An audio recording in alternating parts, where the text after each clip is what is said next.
Here's a tour of my solar backup system, and looking for your feedback and whatnot. It's the first one like this I've built, so I'm sure I'm making plenty of mistakes, and I'm certainly open to hearing YouTube's input.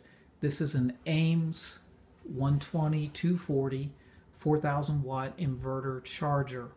I have this tied to 4 Trojan L16E deep cycle battery, 6 volt.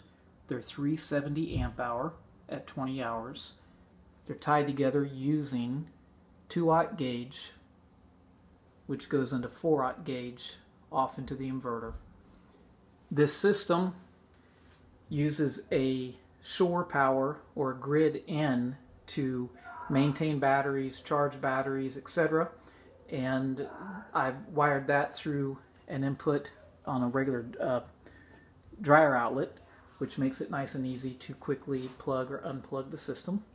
All of this is going through a Circle D style panel here, and in the panel I actually have more fuses in here than I'm using, so let me give you a tour inside the fuse panel. Once it comes out of the inverter, it goes in. This is not a bonded panel. We have a separate earth ground up here in the corner. The same earth ground is tied to the case of the unit and goes to an 8-foot long pole driven in the ground outside for regular earth ground. And again, they're not bonded. I believe the unit takes care of the neutral ground bond internally, so I'm not doing that here on the output. I've got a 20 amp plug here for items such as refrigerator, etc., that we can run in the event of an outage. And I also hooked up a light here with some LED lights for the purposes of lighting this area during a time of an outage. All of this output is designed to go over here. My main concern is my 240 well pump. I wanted to make sure we could trigger this in the event of an outage and charge it back up when the sun is out or the wind is blowing. So what I did is I put a grid tie, which it's running on normally. And when I say grid tie, I don't mean a grid tie inverter, just it's regular into the grid like normal. And then during the periods of outages, or if we just want to run this and save some money off the main electric, I can plug it into the solar outlet. My other concern for doing this was for potential basement flooding, and I wanted a better backup system for my backup sump. And so I've installed an additional outlet over here, the solar versus the grid. And that way in the periods of outages I can switch over and we run off the solar and eventual wind power through the batteries for backup on our sump. This system will be fed by this Missouri Wind and Solar C440 HVA. It's set up right now for 12 volt, but this can go 12, 24, and 48 depending on how we run it. I am waiting on a 70 amp DC circuit breaker that'll be here soon, and still looking at gauging the wiring going in based on the distance out from right on the other side of that wall, which is up on the ground where the south facing exposure is.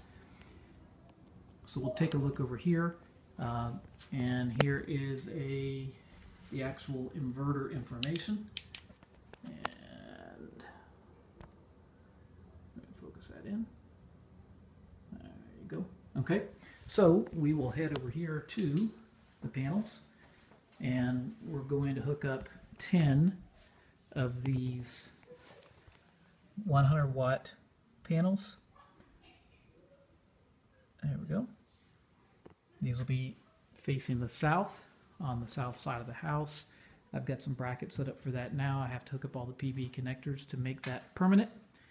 And that is my system. Goal is, in the event of an outage, I have the ability to switch over and keep essentials in the house running.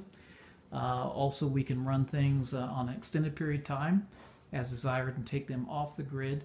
This is not tied into the house fuse panel, so it's a standalone system for its own loads at this point.